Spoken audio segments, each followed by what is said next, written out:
The American economy collapsed due to the Great Depression of 1929. Banks went bankrupt one after another, and citizens stood in long lines to withdraw their deposits from banks. Fearful citizens preferred gold instead of paper money, which was the start of another crisis. Today, we will learn about one of the most unconventional financial policies in U.S. history, the 1933 Gold Embargo Law. On October 24, 1929, stock prices on the New York Stock Exchange plummeted, and the American economy began to fall into a downward spiral. This day came to be called Black Thursday. The stock market collapse went beyond a simple financial crisis and quickly spread throughout the real economy. In 1930, the situation worsened, with many companies going bankrupt and unemployment rising sharply. By 1932, unemployment in the United States had soared to 24.9%, meaning that 1 in 4 people were out of work. The banking system has also been hit hard. Between 1929 and 1933, approximately 9,000 banks closed across the United States. This figure was approximately 40% of all banks. As banks went bankrupt, depositors flocked to banks to retrieve their deposits, causing the so-called bank run phenomenon to occur across the country. Citizens' anxiety reached its peak. The number of people trying to find money, deposited in banks, and keep it as cash has increased. But the bigger problem was the rapid spread of the preference for gold over paper money. At the time, the dollar was based on the gold standard, so paying $20.67 could be exchanged for 1 ounce of gold. Beginning in late 1932, citizens began demanding gold exchange on a large scale.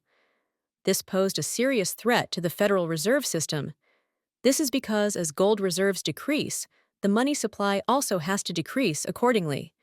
In February 1933, approximately $150 million worth of gold was withdrawn from the banking system, and in March, that figure rose to $250 million. The Federal Reserve banks had no choice but to reduce the money supply to maintain the statutory reserve ratio, which caused severe deflation. Prices fell by about 30% between 1929 and 1933, and wages also fell significantly.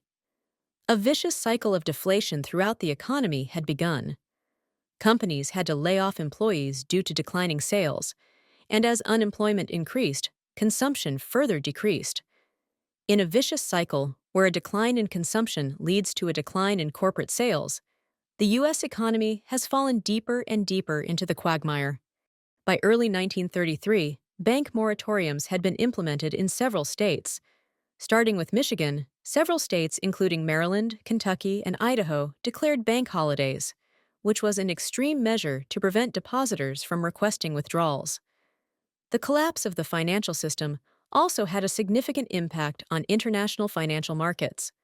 Britain had already abandoned the gold standard in 1931, and other European countries were facing similar situations. As the international financial order was shaken, world trade also sharply contracted. The Federal Reserve tried a variety of policies to overcome this situation, but their effectiveness was limited. Traditional monetary policy could not prevent the gold outflow. Moreover, the Federal Reserve at that time did not have as much power as it does today. The situation continued to worsen until early March 1933. The Federal Reserve Bank of New York's gold reserves have fallen to the lowest level in history, and other Federal Reserve banks are in a similar situation. Now, the U.S. government has reached a point where it must take unprecedented action. This crisis situation soon led to President Roosevelt's groundbreaking decision. But until then, the U.S. economy was truly in shambles. Banks closed, businesses went bankrupt, and citizens lost their jobs. The shadow of the Great Depression grew darker. On March 4, 1933, Franklin D. Roosevelt was inaugurated as the 32nd President of the United States. At his inauguration, he gave his famous speech, "The only thing we have to fear is fear itself." Immediately after taking office, his actions were very swift. On March 5th, the day after his inauguration, Roosevelt issued his first executive order. It was a bank holiday declared, suspending all bank operations across the country. This was the first nationwide bank closure in U.S. history, and the bank holiday, originally scheduled for 4 days, was eventually extended to 9 days. During the bank holiday, the Treasury carried out a thorough examination of the financial position of all banks. Classification of sound and unsound banks proceeded quickly, and Roosevelt used a radio broadcast to explain to the nation the need for this measure. On March 9th, Congress passed the Emergency Banking Act. The law gave the president broad powers to respond to the financial crisis. The authority of the Federal Reserve System has also been greatly strengthened. Banks resumed operations in stages, and by March 13th, approximately 50% of banks had resumed normal operations. But this was just the beginning. The Roosevelt administration decided that more fundamental measures were needed. Stronger measures were needed to stop gold outflows and ensure autonomy in monetary policy. In mid-March, the Treasury Department and the Federal Reserve began developing specific plans for limiting gold holdings.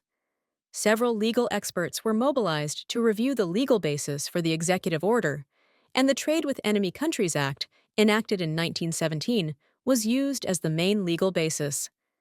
President Roosevelt carefully decided to announce the executive order on a weekend when the stock market was closed. This was a strategic choice to minimize market disruption. On April 5th, Executive Order 6102 was finally announced. The order went into effect immediately and required all individuals and corporations to sell their gold holdings to the government by May 1st. This was an unprecedented measure. The administration develops detailed plans to ensure smooth implementation of these measures. Federal Reserve banks were designated as gold collection centers. Commercial banks were also encouraged to cooperate in gold collection, and the Treasury Department wrote and distributed specific implementation guidelines. During this process, the government explained the contents of the executive order in detail through newspapers and radio, and engaged in active publicity activities while requesting cooperation from citizens. In particular, messages appealing to patriotism were often used. On the other hand, the Federal Bureau of Investigation began to crack down on gold concealment activities and strictly monitored smuggling organizations, and border customs inspections were strengthened to prevent gold from being exported abroad. The Ministry of Finance has set up a special account to purchase gold. Gold collected through the Federal Reserve was transferred to the Fort Knox Vault. During this process, the military was in charge of escort, and a nationwide gold transport operation was carried out in secret. Although the Roosevelt administration announced that these measures would be temporary, it was internally planning long-term policy changes. A fundamental reform of the gold standard was being prepared. The specific contents of Executive Order 6102 were very comprehensive. All individuals and businesses were prohibited from holding more than $100 worth of gold, which at the time was equivalent to about 5 ounces of gold. There were exceptions. Dentists were allowed to hold gold for dental work, and jewelers were also allowed to hold gold on a limited basis. Gold items and antiques with artistic value are also exempt, but in order to be recognized, these exceptions require complex permitting procedures. The gold collection went more smoothly than expected. For about 3 months until May 1st, 1933, a large-scale gold withdrawal took place across the United States, with citizens selling their gold at Federal Reserve banks and commercial banks for $20.67 per ounce. However, there have been cases of some citizens hiding gold in basements or walls, and the FBI has strengthened crackdowns on such activities. If caught, you could be fined up to $10,000 or jailed for up to 10 years. In January 1934, the government readjusted the official price of gold to $35 per ounce, an increase of approximately 70%. This allowed the government to make huge valuation gains, which were used to establish an exchange rate stabilization fund. The repricing of gold meant a real devaluation of the dollar, which helped boost exports. As the international competitiveness of American products strengthened, exports began to increase, and in fact, American exports have been steadily increasing since 1934. There have also been major changes in monetary policy. The Federal Reserve is no longer tied to the gold reserve ratio and can now pursue flexible monetary policy, which not only helped the economic recovery, but deflationary pressures are beginning to ease. Banks are also able to operate normally as depositors stop requesting gold withdrawals, and the stability of the financial system is also increasing with the introduction of a new deposit insurance system. In 1935, gold holdings restrictions were further tightened, and the Treasury began purchasing all gold mined directly from gold mines. Private gold trading was completely controlled, and this control would last for decades. By 1937, America's gold reserves had grown to be the largest in the world, playing a major role in establishing the U.S. dollar as a reserve currency. As the war system entered, gold control became more stringent, and during World War II, the government completely controlled gold as a strategic material. Private gold trading was virtually impossible. This gold control policy continued until 1974, but President Gerald Ford finally declared the liberalization of gold trading, and 41 years later, American citizens were able to freely trade gold again. The gold ban is one of the most radical policies in American economic history. This laid the foundation for modern monetary policy and became a major turning point in the international financial order. And the impact of this policy continues to this day. Today, we learned about the U.S. ban on holding gold. If the content was helpful, please be sure to subscribe and like.